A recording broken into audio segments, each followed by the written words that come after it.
where the hell are the lines drawn? That is exactly where the issue is if it's where is the line? But I think if it's not, that's what is disruptive on campus and how,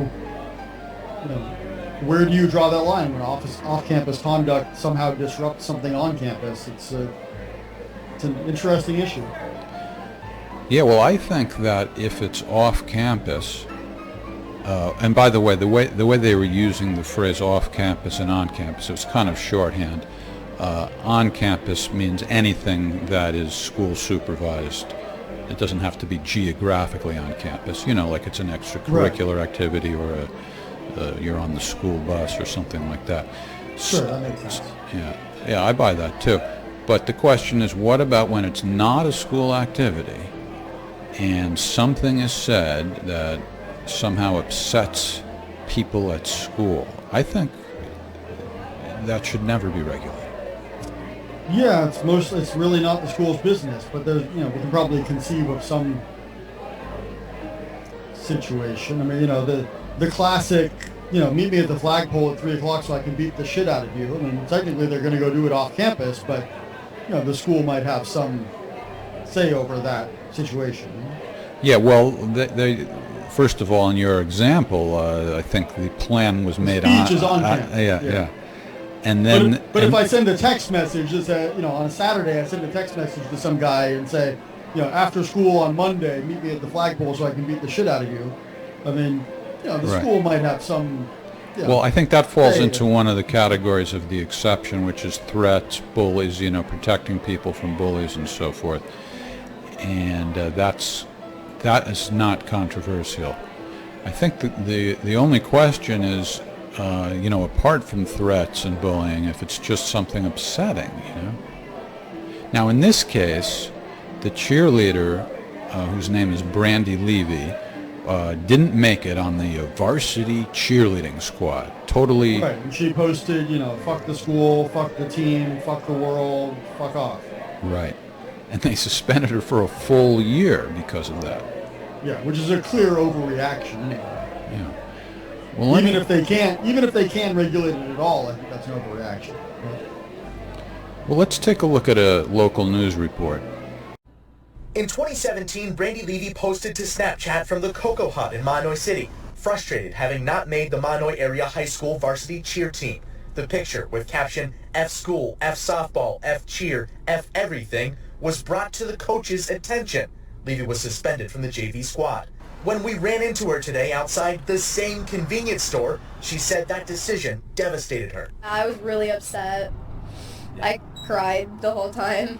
Levy's parents sued the district, and the free speech issue went all the way to the Supreme Court. Today, the Supreme Court sided with the team, saying although schools have an interest in regulating some types of off-campus speech, the district violated Levy's First Amendment rights when it suspended her from the cheer squad. The ruling noted there is little evidence to suggest Levy's post caused a significant disruption in school or on the cheerleading squad. We asked Levy if given the chance to change it, would she make that post again? I think I would have, just because that's how teenagers talk nowadays. That's how every single teenager talked back then. That's how every teenager talks now. I'm not sure she has a large enough sample size to say that that's how every teenager talked at any given time, let alone now. Oh, but come on. I thought that's what she said actually is a huge, goes right to the heart of the issue. The fact that it is how teenagers talk makes it ridiculous to treat it as punishable. Well, sure, teenagers are going to vent. That's a thing that's going to happen. I don't think that that's a problem, and I don't think that the school should treat it as a problem. Right. She was talking about the cussing, Yeah. I mean, there's only two ways to look at it, right? It's either the cussing or it's objecting to what happened to her. So you're going to punish somebody if they object without cussing? Cussing, it means that you're going to be punished? It's absurd.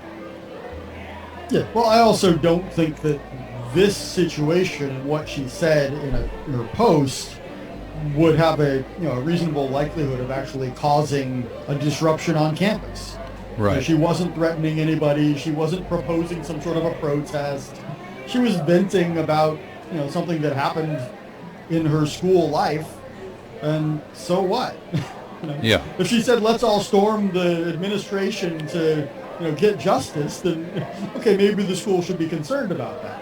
Right. It's a good point on one hand that, as you just said, it wasn't disruptive at all, and that underscores how absurd the school position was. But on the other hand, well, what if it was disruptive? Why should people who are easily upset have a heckler's veto and punish or regulate the person who upset them when maybe the people shouldn't have been upset? I mean, that's always a possibility, isn't it? I suppose so, but I think that it's a matter of line drawing, like we said. But think of all the hot-button issues that are out there. Black Lives Matter, for example. The election controversy. There's always people on both sides who are going to be upset by what the other side says. So how are you going to... And the standard cannot be somebody is upset by the off-campus speech, therefore the school has jurisdiction to do something about it. Yeah. That can't be the standard. It has to be some sort of objectively, disruptive conduct. Right. Let's storm the administration building. Okay, well that's objectively a problem for the school. They're going to want to do something about that. Right. But the problem is they were vague about it, meaning the court was vague about it. They didn't come right out and say nothing. They said, there could be something, but we don't know what it is. So good luck, America. Keep guessing. Yeah, courts are often vague about those kinds of things, and they'll set up like a totality of the circumstances standard, which is impossible for lower courts to actually apply and practice, and it results in more litigation and more problems. Yeah. But I think that the Supreme Court did set, somewhat of a rule to at least cautioning schools, like, be careful what you try to involve yourself with in students' off-campus lives. Like, you don't need to get involved in every little thing, and if you do, we're going to tell the courts to, tell you to knock that crap off. This reminded me of when I was a kid, and I preface this by saying I'm not proud of this. I have grown up to be a nearly flawless, decent adult, but I was kind of bratty and obnoxious when I was a kid. And I actually had a couple of incidents that brought up very similar issues to what was at stake in this litigation with Brandy Levy. I used to hang out in the school library. So, we would have our scheduled classes, and then when we didn't have a class, there were various places to go to, and my place to go to was the library. And I would read the paper and talk with my friends and argue about sports and whatever was on our minds at that time. And the librarian there was very strict, no talking allowed. So he used to kick me out of the library all the time for talking, just very chronic situation. Sure, then he'd let you back in the next day. More or less, right. And then what happened was near the end of the school year, one day he kicked me out for the rest of the year. He says, when the bell rings, don't come back the rest of the year. This is it. So I waited till the end, and as I was walking out, I called him a prick. So I go home from school, and the first thing my mother says to me, "Did you call the librarian a prick?" I said, "No, Mom, I don't use that kind of language." Anyway, so I did not go to the library the rest of the year. I can't remember how much time, but it was near the end of the year. But here's the issue. Next school year, September comes around after the summer break. The first time I went into the library, he comes up to me and he says, "You're not allowed to be in here." In other words, he was now informing me that it was a lifelong suspension. And this is where this issue comes up of, this is like, government-funded thing that we're entitled to these services. He can't be imposing just whatever punishment he wants forever. So again, even though I was just a kid, I instinctively thought he didn't have the right to do that.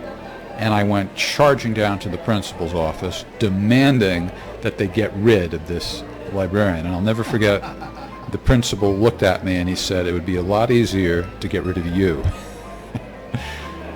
So first of all, let me say that I am appalled at your entitlement mentality, Jeff. Second of all, let me preface my remaining comments by reminding our audience that my wife is in fact a high school librarian. So my views may be tainted by that, and I don't want her to have to put up with little shits being little shits. And I promise I will never call your wife a prick. and calling her various vulgarities. Right. I am not aware of her ever banning somebody for life from the library, but I'm sure she does occasionally ask people to leave. Well, so okay. Well, thank you for that interesting- full disclosure. So try to be fair anyway in your assessment here. Sure. So I think it's interesting that he would enforce a lifetime ban. Well, because you called him a prick, that's probably why it became a lifetime ban. Yeah, I think so. So yeah, I mean, he doesn't have to put up with that. And as far as getting the services of the library, I'm sure they were still making arrangements for you to get your textbooks and to get the things that you actually needed from the library. You just couldn't use it as a hangout spot anymore, and that's probably appropriate. He doesn't have to put up with that. Well, I won, and I got my library privileges reinstated after I protested to the principal. Boy, it's Okay. good. It's a good thing Doesn't you mean the principal had to do that. They showed mercy, and maybe they figured that you'd learned your lesson and you weren't going to call him a prick anymore. Did you go on in the future to call him a prick? No, I never called him a prick again.